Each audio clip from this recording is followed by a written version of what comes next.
All right, I'll let some people trickle in on here. Have a live going, kind of get this all set going. I know this is kind of random. Don't do these very often.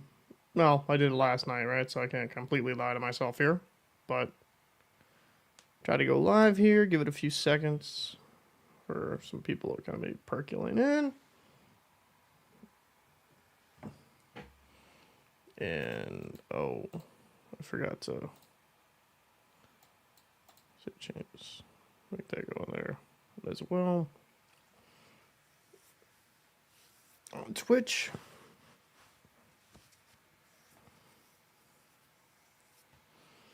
And we'll kind of go from there. All right, we had some pretty good hockey today. For the most part, the first two games today, Carolina versus New Jersey Devils and the Toronto versus Ottawa series, scores weren't really close. I actually think the Carolina game was more of a blowout than the Senators game against the Toronto Maple Leafs. So, there's that. And hey, what's going on, Hunter? Appreciate you kind of popping in. By the way, appreciate you commenting, man. It helps with the algorithm. I was actually going to respond to your comment through YouTube Studio, and it just kept freezing. So I appreciate you kind of popping through. We have a lot to talk about today, and yeah, let's just get right into it. All right, we'll start with the first game of the day, and we'll go from first to last. Just got done watching the Vegas Golden Knights versus the excuse me, against the Minnesota Wild. That was the closest game of the night, but we'll talk a little bit about the New Jersey Devils versus the Carolina Hurricanes. So, kind of breaking down the scoring really quick. Chatfield would score the first goal of the game in the first period. And, even though New Jersey was getting its back bent over for the most part in this game, you're like, okay, after the first period, Markstrom's keeping him in then. Then Stankoven, he would get his first of 2 goals. Right after that, he'd get a power play goal. Nico would score a goal in the second period to make it 3-1. And then eventually Svechnikov would score an empty net goal in the third period to make it 4-1. The only reason this game was legitimately, reason why it was close was Markstrom. Markstrom played brilliant in this game. And, there was one that kind of squeaked underneath his arm, and some might say, oh, he's got to have that. But considering the amount of shots he faced, it was 41, if I remember correctly, 41 saves on 44 shots against. Let me pull that up. It was actually incredible what he did today. Yeah, 41 saves on 44 shots against for a 932. In any situation, your goaltender makes that many saves and looks that good, your team should not lose. That was a failure of the New Jersey Devils living up to the situation. I mean, just look at the shots on total. The only thing the Devils beat the Canes on really was the face-off percentage with 60, but 45 shots in favor of the Canes to the Jersey's 24. Hurricanes got that one power play goal by Stankoven, 1 for 3. Devils were 0 for 2. And I was genuinely concerned in this series for the Devils because of all the injuries and some of their play towards this late part of the season. They were kind of stumbling and struggling quite a bit. But this game was really concerning. I was thinking that this series could go 6 or 7 just because I thought both teams, they're relatively close when it comes to skill set and skill level. But my God, this was an absolute beatdown by the Carolina Hurricanes. And Markstrom played out of his mind. You can't expect him to duplicate this performance or repeat this performance, I should say, every single night. Now, that is what you pay Markstrom for, right? To win you some games that you probably shouldn't win, even though they lost. Keep you in games you shouldn't be in. But to get outshot that heavily and to just struggle for the most part to get anything going offensively. Like the Nico shot, he's going down the left-hand boards, going down. Nice shot. That's all well and good, but the Devils just struggled to really generate anything anything going. I mean, Freddie Anderson, very good game. He made a really, really nice stop. Where he was on his butt, kind of extends his right pad, gets the paddle out there, makes a spectacular save. I think it was that in the second or the third. I'm trying to recall, but overall, it's not sustainable. And this series, it's only one game, but with how they played in this one, the Devils, I'm saying, I could see the Canes maybe ending this in 5. That was not a good performance. Hunter says Devils could not generate the necessary offense. Yeah, that side of the ice just didn't really look like a playoff caliber team at all. And that, yeah, I would definitely agree with that. They struggled. They struggled to generate anything dangerous. Like they got a few nice chances, but Freddie Anderson for the most part wasn't overly tested in this game.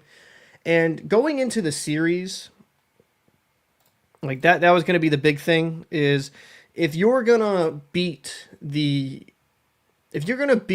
Carolina Hurricanes, the New Jersey Devils, that you're going to have to test the goaltending because Kochetkov and Anderson had okay years, but nothing great. Anderson, like I said, he played really solid tonight. He was, I think, the second star of the night for the Canes in the NHL app. Not knocking him in any way, shape, or form, but it's not like this Hurricanes goaltending situation is perfect. Kochetkov's been up and down. Anderson, he's had his struggles, even with some health struggles. It was one of these situations like if you're gonna somehow squeak past this first round, you're gonna have to test these goaltenders. You're gonna have to test Anderson and really get him moving. And hats off to the Canes defense. I mean, they got a great decor. They kept most of the dangerous stuff at bay. But if I'm a Devils fan, yeah, you're missing Jack Hughes. He was a great player in his own right. But you got Timo Meier, you got Nico, you have Jesper Bratt. You have talent on this roster. It shouldn't look as anemic as it did. So hopefully that's just a really bad start for them. But definitely not an encouraging performance by any way, shape, or form. The question is if Sheldon Keefe can adapt because they might not get anyone else back from injury. And this is an interesting conversation regarding the Devils, right? Because they went in and got Sheldon Keefe, after the Leafs fired Keefe. They ended up getting him. Is Keefe the right man for the job? It's the players play, the coaches coach. I understand that. So I'm not just trying to say this is all Keith's fault. And they're missing some, like an important piece due to injury. Because Jack Hughes is not coming back for the playoffs. He's out for the season. So I want to give it a little bit of grace in that regard. But if the Devils just go out here and get swept and look this bad in 3 more straight games, is his job in jeopardy? Maybe that's a huge leap to make, but the Devils just haven't looked great this year. And considering this was a team that I thought, before the injuries, before some of the hullabaloo with the stuff going on, I thought, like, okay, going into the season, this team should be good. It should be one of the better teams in the Eastern Conference. They have just not lived up to that billing at all, in any way, shape, or form. It was a underwhelming season, and considering with all the talent they have on that roster and the news they made, like they bring in Markstrom, is Keefe the right man for the job? If they get swept in this series, maybe that's a little too soon, but maybe that's a conversation you can have. Is Keefe like just one of these guys that really benefited from being on a team like in Toronto where it was just loaded with talent? Is he the guy to make proper line changes, shuffle lines, and kind of have a good pulse on the team to get them to the next level? I'm truly not sure on that. DC had this to say. Fell asleep trying to watch the Toronto-Ottawa game. The other games were decent. Stahl still producing in Carolina. His age is just insane. Vegas looks in good shape to go deep. Yeah, I think the first game, 4-1 with the empty netter, right? That was an empty netter on the last one, if I remember correctly. Yeah, it was. Sechenov empty netter. First game, it was heavily in favor of Carolina. The second game with Toronto versus Ottawa, I thought it was closer than the score suggested, but yeah, I think the best game of the night would have been the third one. So let's kind of actually before switching into the next game, things that the Devils need to do is they need to start trying to get some cycles in, some point shots, generate net front presence, and try to sustain offensive zone pressure. Because they really, for the most part, didn't do any of that this game. If they keep getting outshot and dominated in all facets of the game, I see this maybe going to the sweep. And as for the Carolina Hurricanes, really nothing to adjust. I mean, you almost double the opponent's shots on goal, and you get a lot of the dangerous stuff to the outside. And if you do that, I don't care if you have like a mediocre goaltender in net. And I'm not saying Anderson's a mediocre goalie, but you get what I'm saying. If you don't have to have a stud back there. If you can do that, you're going to win a lot of games. You really are. So let's get into the second game of the day here. The Ottawa Senators and Toronto Maple Leafs. Now, I was really, really, really, really hoping this game would have been a barn burner and go to overtime. The Battle of Canada, Toronto versus Ottawa, two Canadian teams facing off. You already know that people love that shit. Let's just call it what it is. They love that shit. Marner had himself a good night, 3 points. I will say, because I briefly touched on it on the video I made on the channel, it continues that trend of Ullmark not having good postseasons. And I'm not saying it's all his fault. I'm not. I'm trying to be a nice guy here. Like the breakaways, I never blame the goalies. Like, that just shouldn't happen. That was a poor defensive breakdown. OEL coming down the slot. Then the third goal with Tavares on the rebound. I think that's one he could have had. Fourth goal, was that the Nylander one? Yeah, Nylander kind of gets caught being a little bit deep in his crease. Fifth goal takes a funky bounce. And then the sixth one, he's just, battling and just rebound goes out and he taps that in. That being said, you can make all the excuses in the world. Ullmark just statistically has not performed well in the postseason at all. He just, like God, can't stop a beach ball. And it's not all his fault. I'm not throwing it all at him, but it doesn't look good. It just doesn't. It does not look good when your goalie has a 75 save percentage. Now, that's passing. That will get you a high school and college diploma, but it's not going to do well at the NHL level. Jay Castro says, Battle of Ontario. Yep. And I'm glad you like what started that video. Yeah, but it just wasn't a good game for Ullmark and definitely didn't help that narrative. Kind of, going quickly and scoring. OEL starts it off, first goal of the game. Mitch Marner starts out, gets his second. Drake Batherson would get the first for the Ottawa Senators. And, after the first period, Ottawa's had far more shots. I'll even go down here to the shots. Yeah, shots right here. I mean, looking at the shot total, 13-5 in favor of Ottawa in the first. 8-13 in favor, 13-8 in favor of Toronto in the second. And then the third, 12-6 in favor of Ottawa. Like, Ottawa outshot them 33-24. In that first period, it's 2-1. You're like, okay, like, man, Ottawa's got some juice here. Definitely has some juice. They could really make this a game. The biggest difference maker in this game was the power play. And, hopefully this is a learning lesson for the Ottawa Senators. You want to play with the physicality. You want to kind of grind and hit these guys and really wear and tear on the Toronto Maple Leafs because there's a lot of skill. But when you start taking dumb penalties, this Leafs power play is too dangerous to give them too many chances.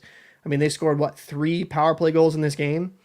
You're not going to win this series if you keep giving the Leafs that many opportunities. But, third goal of the game on the power play, John Tavares. Fourth goal, Willie Nylander. And I understand, I think it was Matthews to his right. Like, there was an option for a one-timer there. And that's why I think Ullmark played that a little bit deeper in his crease. But that's one he should have had, in my personal opinion. You can't let that in. Greg would get, going the third period, Greg will get 4-2. And at this point, like, okay, maybe they can get things going. It's only 4-2, make another goal quick. And then just boom, 45 seconds later, Riley from the point off of, was it Highmore, off of Ottawa's defender. And it just goes right over the lovable mark, and it goes in 5-2, and it just like whoosh, takes the energy out of the Sens. And then again, Matthew Nyes would score on a power play goal for the sixth, and that's how they win 6-2. I just don't know how this is going to really pan out for Ottawa. I again, you can't really blame Olmark, but you maybe go to Forsberg. Just saying. Sens got salty in second period when it was 3-1. You could tell.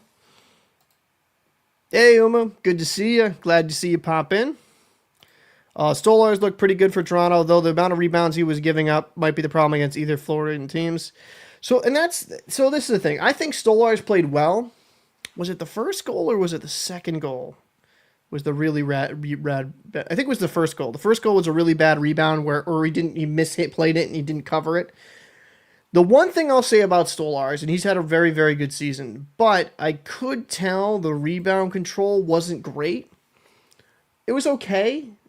You know, sometimes he kicked it off to the side, but if I'm gonna have an adjustment from the centers, like I'm throwing a lot of stuff towards his pads because he does give out some juicy rebounds. And if you can have players, some net front presence, you could capitalize on that. Kind of what I liked what I saw from the St. Louis Blues against the Winnipeg Jets. Understanding, like, if you take away Hellebuck's eyes, you just make him a lot more human. What I'd like to see from the center is kind of a similar strategy, but also kind of ripping some low shots, making him have to make the save, because I've noticed his rebound control wasn't on point. And some of his, and I don't know if it was a little bit of nerves. To be fair to him, that's his first ever playoff start. He came into relief against the Edmonton Oilers for one game when Bobrovsky got lit up. But I'm not going to hold that. Like, this is truly, really his first playoff game. This is his first career playoff start. But if I'm the Sens, I mean, I kind of stick with that strategy, throwing it low, getting net front presence, because he's a big and he's a decently athletic goaltender, but you can make him look very human here. Let's see. The Habs have a better chance of eliminating the Capitals than Toronto has. Oh, Jesus. We can talk about that. It's kind of... I don't know. I'm not the biggest fan of as just with some of the age of the guys. I'm not huge on the Canadians' defense, but I could get what you're saying. My co-host actually believes that too. As a Leafs fan, I have more confidence in Joseph Woll. I would say, when you look at the statistics, you're not wrong. Joseph Woll has like a 932, 933 save percentage in his playoff career. Like, he's looked good. But I don't think he was horrendous. He just got to kind of watch where he puts the rebound and kind of be a little bit better regarding that. And kind of, like, that first goal shouldn't have happened. I'll say that. Oh, congratulations. Oh, so Uma, you get twins? That's amazing news. Wow. So you're just, actually, funny enough, my sister's expecting her child in late June, early July. But yeah, that's awesome. Congratulations. I'm so happy to hear. That's cute. That's awesome to hear. I'm glad everything's going well. Absolutely. Congrats in the chat. That's amazing.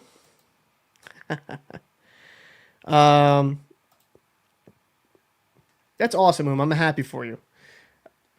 John Ambrose says, like, the only call against the Sens I thought might have been a bit soft was the one on Tanda, but beyond that, the Sens fans are complaining, calling poor reffing. Like they were undisciplined. So this has been my long stance on complaining about refereeing altogether. Is like, you can't really control that. You got to kind of play the game and just play within it and understand, like, this is how the refs are going to call something one night. That's just going to how you're going to play. Some refs will let some stuff go, some won't. And, you know, it's just kind of, it's a weird conversation to have, but you just kind of have to deal with it. Let's see. John says, it's always at a 939 save percentage. What do you mean not looking great? I don't mean he didn't look great. It was just some of his rebound control, right? Like that first one, I believe it was the first one on Batherson, where he's out there, he makes the save, kind of fumbles on the cover. That's one I don't think should go in. He looked very steady. I'm not saying he played terrible. I'm saying if the Senators are going to capitalize on the goaltending situation or capitalize against the Leafs, I think if you throw it low on his pads, he can tend to let out some juicy rebounds. Like there's a lot of goaltenders, and some of it is due to the play style of today's day and age. With the butterfly, they're prone to kicking out some juicy rebounds. Again, he didn't play terrible. He made some really nice stops. I mean that one stop he made, it just went off the knob, and that's a little bit of luck there. But positionally, he was there, went off the knob of his stick. Stolar's, I'm not saying he played poorly, and hopefully I'm not making it seem that way. I just think the Sens can capitalize on some of the rebounds he kicks out, if that makes sense.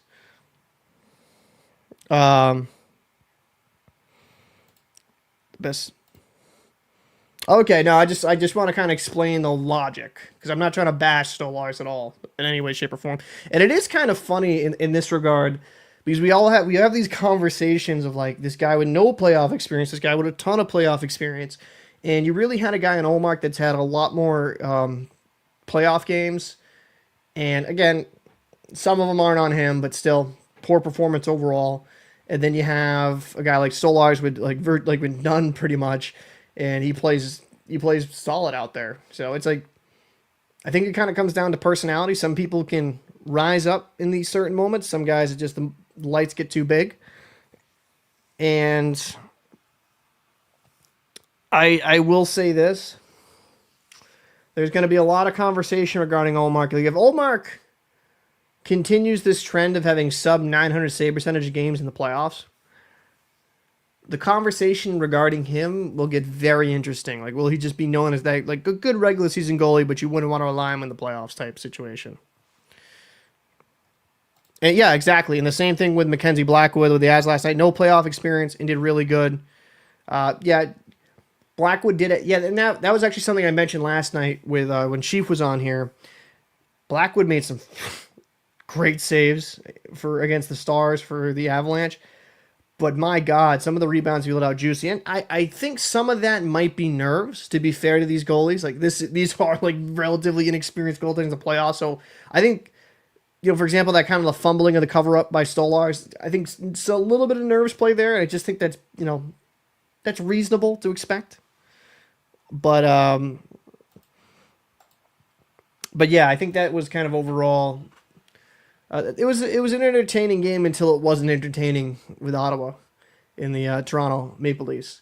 For y'all that don't know, I did pick the Maple Leafs to win this series. I think I said in 6. I think the Senators did show tonight they can, generate some shots and hem the Leafs in their own zone at points. They're just going to have to capitalize more on these opportunities and just they got to bury some of these. They do. They got to bury some of these opportunities if they're going to want to make this a fun series to watch. I don't think it's over. First game. I hate to say this because last year we saw some series where like one team won 6-1 one night, and then the other night it's 6-1 in the other direction. So it's very early on. John Ambrose says, I think bigger goalies have a bit worse rebound control due to their size, but the net positive for having Stolars is amazing.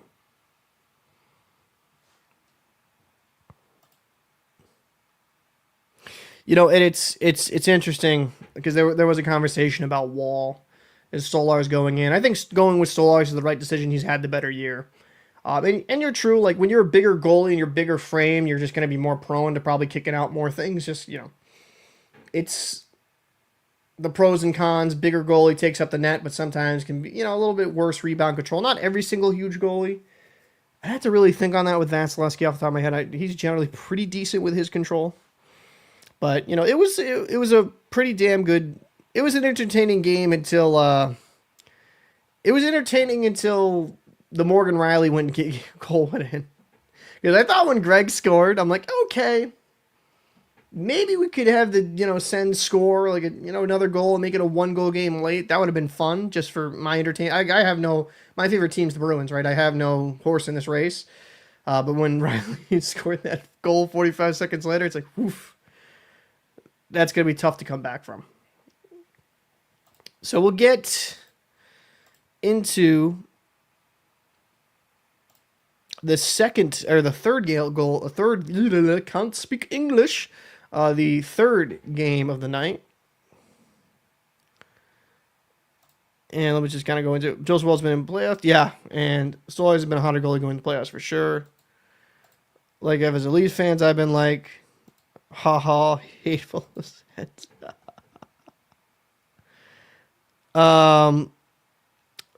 So this game was probably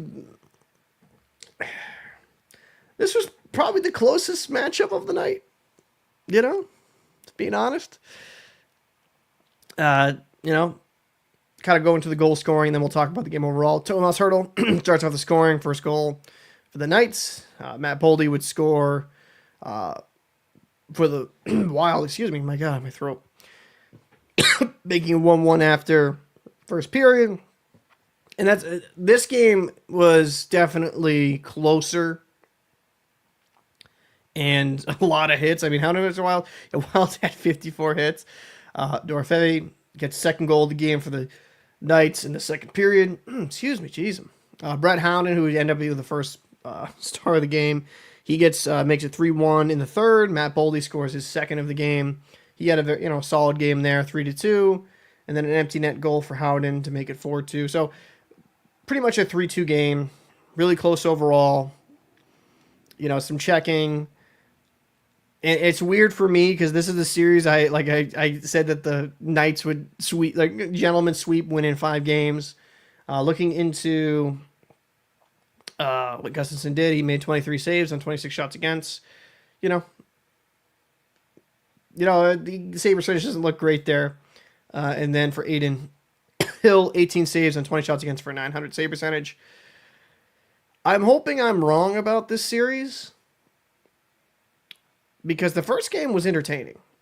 I'm hoping that this isn't a gentleman's sweep. It'd be nice if you win 6 or 7. It was more entertaining than I was expecting. And maybe that's just me maybe not being fair to the Wild. And one of my good friends, Sergeant Rock's a Wild fan, so I like to kind of poke fun at him a bit. But it was a good game. Some checking, some really, really good goals. The Knights have all the pieces to be another Stanley Cup contender, to get to the finals again. They have the talent, they have the size, they're built perfectly for the playoffs. They really are. And then the Wild, I mean, they have Kaprizov, they have Boldy, they have talent on the Wild. I just wonder, is Gustafsson going to be good enough to kind of get them over the hump? And will they be able to hold up well against this very talented Knights team defensively? I'm not too sure. I mean, Brock Faber, young guy, young defenseman. I think he's got some pretty damn good upside. Are the Wild there yet? I don't know. I don't think so. But I enjoyed how the game was competitive in comparison to the first 2 games I watched. And I'm not trying to knock the Senators, because I can't make any defense for the Devils. Markstrom's the only reason that game wasn't 7 or 8-1, right? As for the second game, the Senators did a good job of making it entertaining, and I'll give that to them. But score-wise, it was just very tight throughout the whole game, and it made it so much more fun to watch. And it's nice, because my team sucks. I have no horse in this race, so I can just enjoy good playoff hockey. It's fun. Let's see. I wanted the Wild to win. I thought that would have been pretty cool. Sens have never won a series versus us when they were number 2 and we were number 7. Oh my God, it's getting toxic. Watch Game 3 in Ottawa. You'll see how we take over that arena. Kaprizov keeps it close. I will say, as Ottawa, I mean, with Toronto fans travel well. For whatever reason, though, not for whatever reason, I know why, because the owner at the time, Ottawa fans hated their franchise there for a bit, but they're passionate. I'm not going to say they're definitely passionate. Thunder says, I think the Wild can be competitive, but they need more than Matt Boldy and Kirill Kaprizov to generate scoring if they want to beat the Golden Knights. And that's true. That's very true. Because the Knights have a plethora of depth on that roster. They don't need just Jack Eichel, right? Or they don't need just Stone. It's like they have other pieces outside of Eichel and Stone, right? That can generate offense and produce. And if the Wild are going to have any shot in this series, they're going to need their middle six to step up and generate scoring as well. Because that's one of the strengths of the Golden Knights. They're not just a one-line team. They have pretty damn good depth, 1 through 3. Fourth line can be pretty solid as well. If they're going to be successful, they're going to need the whole lineup to generate offense to come up here with an upset. VGK is a dominant playoff team since their inception into the league. Yes, they are. Just the most insane part to me when it comes to the Knights is just how they're structured. Like, their size-wise, physicality-wise, they're like the perfect playoff team. They really are. Because they can skate. They're not just big and slow. These guys can skate as well. Vegas plays smart hockey. Agreed. As a Leafs fan, I blame Keith. Not sure says, I think the Knights will win it all most likely, in my opinion. To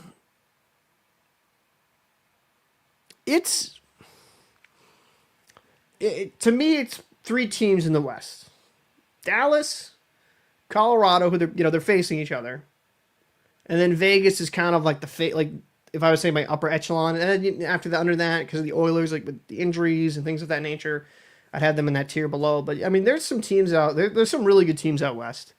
I would say it's gonna be an interesting Stanley Cup final. Whoever comes out of the West is gonna be dinged up, and I could say with the East with some of these as well. Structurally, the Wild feel like the Leafs though last year, but even with less offense and a bit better on defense. I want them to win the series, but they need more power. I think the Wild are just a little bit further away. I think they need to make another move or two, and I also think some prospects need to kind of come along. I like the Wild as a state of hockey. I've actually been to the Excel Center. A buddy of mine lives in Minnesota, and it was cool experience. This was when they were not good, by the way, years ago. But to me, when it comes down to it with the Wild, unless some kind of key guys step up and like key role players step up and start producing like crazy, I don't really see a path forward for them to win this series this year. But they have made steps in the right direction, to be fair to them. Lucky Boston fans, you have one shitty season, a possible top 3 pick, masterful trade deadline deals by Don Sweeney. I'll say this, because I said this at the time when they made the trades. Every Bruins fan was upset. Thought it was a smart move. Bruins weren't going anywhere. I mean, even if they somehow squeaked into the wild card, most likely would have been a one and done type team, just because, older core. I think Don Sweeney did the right thing and sold for the future. Don't think that's a bad thing. And if they somehow get a top 3 pick, or please make it 1, please just somehow magically make it the first overall, it'd be a win. And then we love Carlo, by the way. Thank you for all. Fraser Mint, you'll love Fraser Mint. I've actually I've gone to some of the Providence Bruins game because I live kind of halfway between Boston, halfway between Providence. So I actually gone to some of the HL games. He looks really good. I think he'll be a great third line center.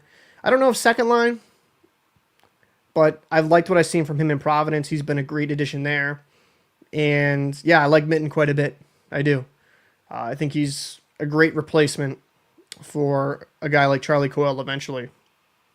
And we should just, I like that. I liked what they did. And Brandon Carlo is going to be one of these defensemen because some Bruins fans either hated him or loved him. I was kind of, I liked him more than I hated him. He's a good, effective defenseman. If he can stay healthy, he's quality. He's like, I would probably say I definitely lean more towards love the guy because pretty much every team would love to have him in his top 4. He's just solid defensively. He might not give you the offensive numbers on the back end, but he's very, very solid and steady defensively. Can we just please quickly Discuss how the Sens appear to be playing to intent to injure kind of game. And yeah, Mittman's going to be... Yeah, he can see it. How shall I put this? Playoff hockey, baby. Playoff hockey. Now, I don't want to see anyone get hurt, any like serious injuries or anything of that nature. But I think Ottawa understands that they're kind of up against it here. And they're playing with house money. And they're going to play physical. And they're going to do anything within their nature to kind of ding up some Maple Leaf players. And I'm not excusing any of the dirty stuff. I'm not. But to be fair to the Sens, it's a smart strategy, right? Take away some of their talent. If you could ding up some of these Leafs players and they're playing with less talent, gives them a greater opportunity to win. Big physical teams like the Knights and the Florida Panthers that can also skate, and they wear on you. They've won the Stanley Cup for a reason because they've played that. They can play that physical game, be dominant, and just wear down their opponents. And I think for the Senators, if they are going to win this series, that's how they're going to have to play. Borderline dirty. And I know that might upset some people to hear that, but that's just kind of... They have Stützle, they have Brady Tkachuk, they have talent. I'm not saying the Senators are talentless here. But, you could argue the Maple Leafs' top three forwards, Marner, Nylander, and Matthews, that's the best trio in the league. And then, old man John Tavares, if that's what you want to call him, he's still a point-per-game player. The Leafs have bounds of offense. Matthew Knies as well, very good player. So, I can understand the reason for the Sens trying to rough him up a bit. I don't want dirty stuff. Call the penalties if they're dirty. And if it's real intent to injure, sure, maybe even give them a game, toss them. But I think that's the playbook the Senators are going to have to play by if they want to move on to the next round. I don't want any injuries to happen. Want to preface that very, very clearly though. But before I kind of dip out of here and probably make that video for the Knights and Wild game. And if you guys haven't checked out, for whatever reason on YouTube, my videos just don't get pushed anymore. I noticed that quite a bit of my subscribers are starting to check out my stuff, but I've been uploading videos once or twice, sometimes 3-4 times a day. I think the quality's pretty good. I think I've constantly improved over the time, but for whatever reason, a lot of NHL hockey creators outside some of the main big ones are just, a lot of our videos aren't getting pushed. I know some guys I actually talk to, their videos are getting a fraction of what they used to get. I don't know why that is, but it is what it is. So definitely check out the videos if you get a chance. But yeah, there's going to be some interesting storylines regarding Ullmark. I already know on talk radio in Canada, that's going to be a big, big talking point. Is there a true Ottawa-Boston rivalry, or is it just a standard aggression between two physical teams? I think competitive teams, I think Ottawa's had that little pep in their step because they've been on the precipice of being a playoff team.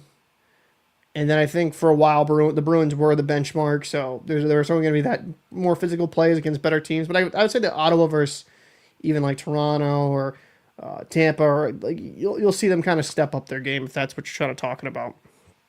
And I'm glad you're enjoying the content. I really am. But the only reason I kind of plugged that here, because I know a lot of people that have come in here in rotation. I've had some people say that my channel doesn't even pop up at all to their feed. So whatever. So if you hit the notification bell, I guess, and I apologize if I make a few extra videos per day, but I'm just trying to capitalize on the moment and talk about the game when I'm watching it. But some storylines is definitely be interesting. Ullmark, will he be able to bounce back? That's a big thing because it's not looking great. It's not looking great for him. And another conversation is will the Devils be able to recover after that absolute spanking that they received from Carolina? Because that game could have gone far worse than it did if Markstrom wasn't as good as he was. That was shellacking. And then as for the Wild and Knight, Wild versus the Knights, will the Wild find a way to generate a little bit more offense to make this interesting? That's to me, I think the Ottawa Toronto series still has the opportunity to go 6, maybe 7, depending on the response I see from Ottawa in game 2. But I will say I envision the Carolina New Jersey series going 7 just because of I thought both teams were on a relatively similar level. But my God, after that one, I'm like, holy crap, I might be completely wrong with that. That might be just a gentleman's sweep in 5. But they were good. They were good games. I enjoy playoff hockey. It's some of the best time of the year. A lot of intensity.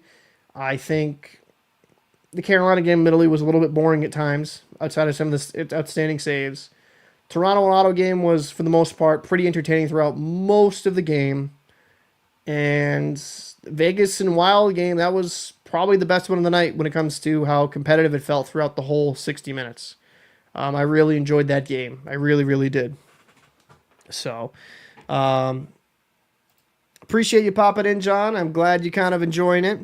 I'm going to try to kind of have more of these streams, post-game streams. They're not going to go like extremely long, but after games are wrapped up, when I'm home, I'm going to try to have this kind of going. Devils are cooked. I mean, after that performance, I would say.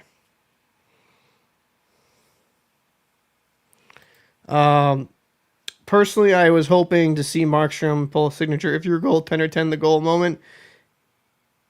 He ended up on a dang it for so much. Oh, shoot. I mean, I will say goalies, when they start playing the puck, it does scare me.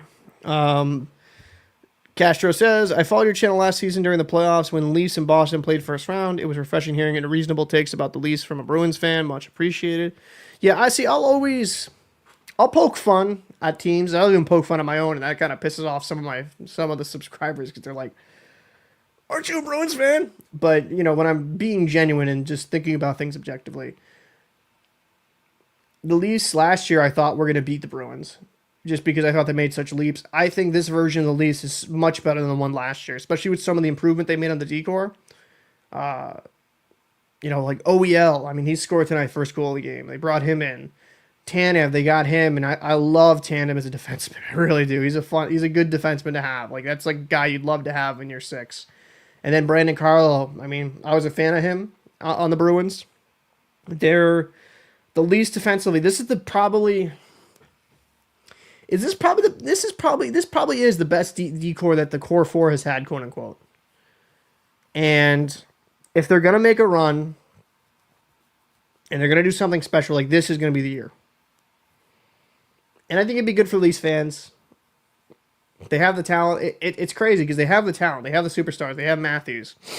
They have Nylander. They have Marner. And Marner had 3 points tonight. That's a constant conversation point. Like, or talking point, I should say. Oh, Marner doesn't show up in the playoffs, which I think is a little bit overstated. But Marner had a good night. They have the superstar talent. They have some secondary pieces like Knives. He had a very good year. I think the Leafs are in the prime situation to go deep. It just depends on the goaltending. If Stolarz can clean up some of the rebound stuff and probably play a little bit calmer, but, nerves are to be expected in your first ever playoff start, this Leafs team could have a very good chance to be extremely dangerous. And some of my jokes about the Leafs not doing well in the playoffs, I'll have to throw out that material if they hit the potential I think they could. I really do. I think it should be a good playoff run, I think, for the Leafs. And while who would they play? They would play, right? They would play Tampa or Florida. I would probably still give the edge to whoever comes out of that series for the Leafs.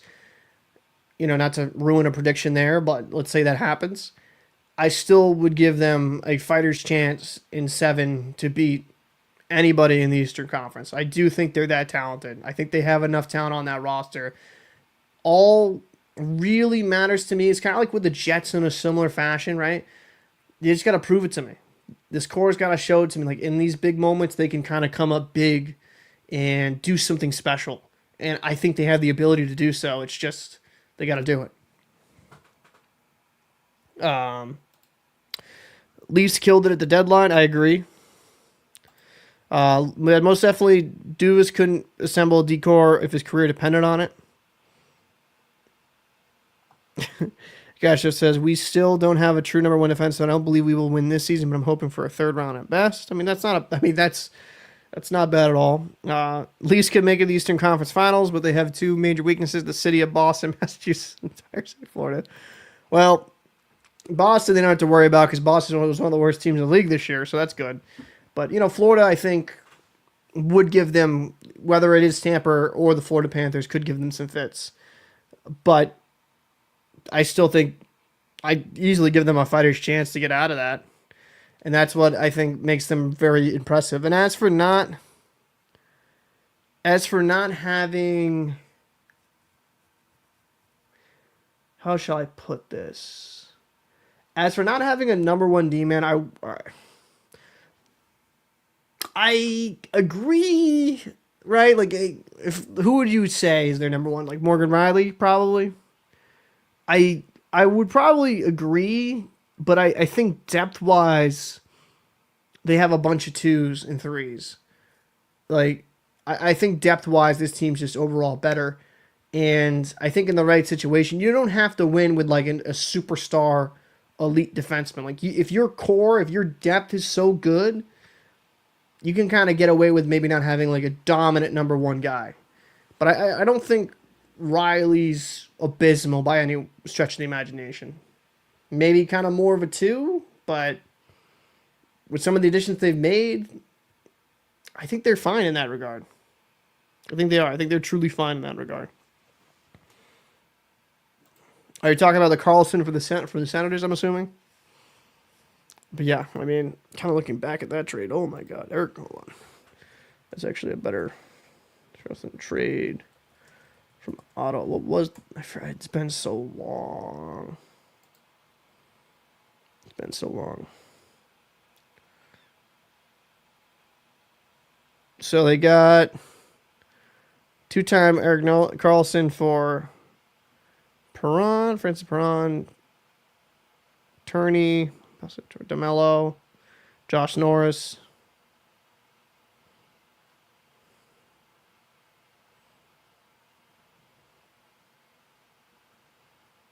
Yeah, I mean,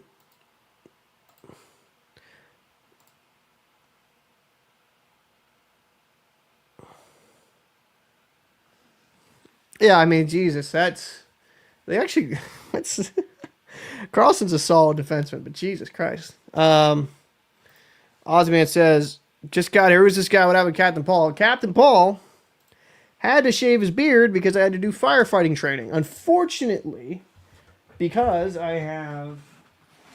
Hold on.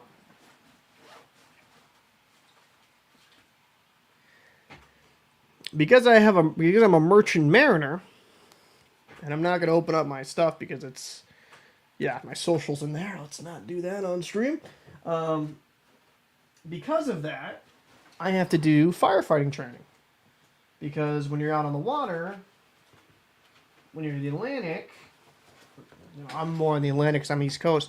But if you're in the Atlantic, or if you're in Buzzards Bay, or if you're in, off the coast of the Eastern Seaboard, or off the East Coast, I should say. Jesus, Paul, I'm tired. I can't even speak clearly.